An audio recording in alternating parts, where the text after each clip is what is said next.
जब वोट आती है तब बहुत रोजगार की बात करती है, और जब वोट निकाल जाती है, उसकी इलेक्शन की रिजल्ट आ जाती है, उसके बाद सरकार सब भूल जाती है।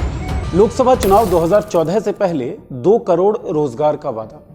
लोकसभा चुनाव 2019 से पहले रेलवे में 4 लाख से अधिक नौकरियों का वादा। बिहार विधानसभा चुनाव से पहले 19 लाख रोजगार का वादा, और अब बंगाल चुनावों से पहले 75 लाख रोजगार का वादा। ये तो थे वादे, लेकिन हकीकत क्या है? हकीकत यह है कि पूरे देश में एसएससी जीडी और एसएससी सीजीएल को लेकर, बिहार में शिक्षक भर्ती को लेकर, उत्तर प्रदेश में यूपी एसएससी को लेकर, मध्य प्रदेश में मध्य प्रदेश शिक्षक भर्ती को लेकर लगातार आंदोलन चल रहे हैं। मतलब वादे पे तेरे मारा गया, बंदा में सीधा सादा, वादा तेरा वादा। बीजेपी का जो बात है ना, ये झूठा वादा है। प्रधानमंत्री ये बात करते हैं कि आत्मनिर्भर भारत, कि एक ठेला लगाने वाले पकोड़े का ठेला लगाने के लिए बोलते हैं कि आत्मनिर्भर। अब कोई बंदा ग्रेजुएट या पोस्ट ग्रेजुएट करके पकोड़े का ठेला लगाएगा क्या? बेरोजगारी की बात की जाए तो रोज एक नई हकीकत से सामना होता है। लगभग 20 दिनों से दिल्ली की सड़कों पर एसएससी जीडी 2018 के अभ्यर्थी मुसलसल आंदोलन कर रहे हैं। इससे पहले पिछले साल दिवाली के मौके पर भी ये लोग सड़कों पर प्रदर्शन कर रहे थे। उस वक्त उनकी मांग थी रिक्तियों को बढ़ाई जाए। इस बार इनकी मांग है कि जितने भी मेडिकल फिट कैंडिडेट्स हैं उनको नियुक्ति दी जाए। देश के अलग अलग हिस्सों से ये लोग दिल्ली में आए हुए हैं। अधिकतर आंदोलनकारी युवा, इनकी माली हालत खराब है, लेकिन फिर भी अपने अपने घरों से दूर दिल्ली की सड़कों पर भटक रहे हैं। दिल्ली आने के लगभग 15 दिन हो गए। काफी दिन तो हम बिना खा के रहे। यहाँ पे अगर गुरुद्वार नहीं होता तो बिना मर जाते हैं हम लोग, क्योंकि घर पर तो इतना पैसा है नहीं पकड़ में। हमने खास तौर पर बंगाल के अभ्यर्थियों से बातचीत की।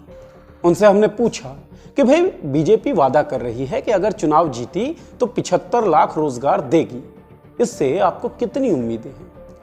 हमारा ये पूछना भर था कि अभ्यर्थियों ने बंगाल चुनावों की असलियत हमारे सामने रख दी।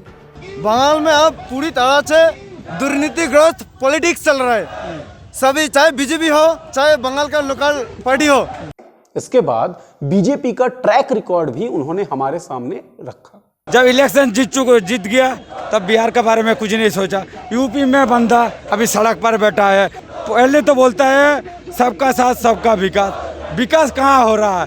सब तो सड़क पर बैठ गया है। ये अभ्यर्थी एसएससी जीडी 2018 भर्ती परीक्षा के हैं। इनकी मांग है कि जितने भी मेडिकली फिट कैंडिडेट हैं उनको ज्वाइनिंग दी जाए। क्यों? क्योंकि भर्ती प्रक्रिया 3 सालों से लंबित पड़ी है। इन्हें इंतजार करना पड़ा बेवजह, और इस दौरान कई सारे अभ्यर्थी ऐसे हैं जो ओवर एज हो गए हैं और आगामी परीक्षा में पात्रता की शर्तों के मुताबिक अयोग्य हो गए हैं, जिसमें इनकी कोई गलती थी नहीं। लास्ट ईयर होगी, हमारी जो उम्र थी वो निकट चुकी है। हमें लास्ट उम्मीद यही थी कि हम यहाँ पे अपना कुछ कर सके परिवार के लिए और अपने आर्थिक स्थिति को संभाल सके। हम लोग का रोजगार चाहिए। जो हम लोग मेडिकली फिट है उसको पहले ज्वाइनिंग दो।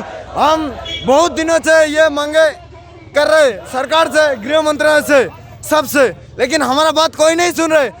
यह हालत केवल एक परीक्षा की नहीं है।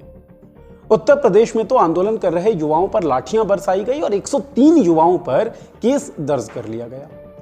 बिहार में भी युवा लगातार प्रदर्शन कर रहे हैं, सड़कों पर हैं। मध्य प्रदेश के भी यही हालात हैं। देश के अन्य राज्यों के हालात भी जुदा नहीं हैं। नेशनली यानी राष्ट्रीय स्तर पर SSC GD, SSC CGL, railways आदि परीक्षाओं में लेट लतीफी के कारण युवाओं में रोष है। युवा सड़कों पर हैं, लेकिन सुनवाई के नाम पर उन्हें मिल रहा है शून्य। एक संस्था है युवा हल्ला बोल, जो युवाओं के मुद्दे को, बेरोजगारी के मुद्दे को लगातार उठाती रही है। इस संस्था ने एक मॉडल कोड ऑफ एग्जाम बनाया, और ये मॉडल कोड ऑफ एग्जाम उन्होंने सभी अथॉरिटीज को भेजा भी। इसके अनुसार जितनी भी भर्ती प्रक्रियाएं हैं वो नोटिफिकेशन निकलने के बाद 9 महीने के भीतर पूरी की जाए, ऐसी व्यवस्था बननी चाहिए। सवाल ये उठता है कि जब चुनाव अपने तय सीमा में पूरे हो सकते हैं तो भर्ती परीक्षाएं क्यों नहीं? जन को होगी समस्या तो तंत्र से होंगे सवाल।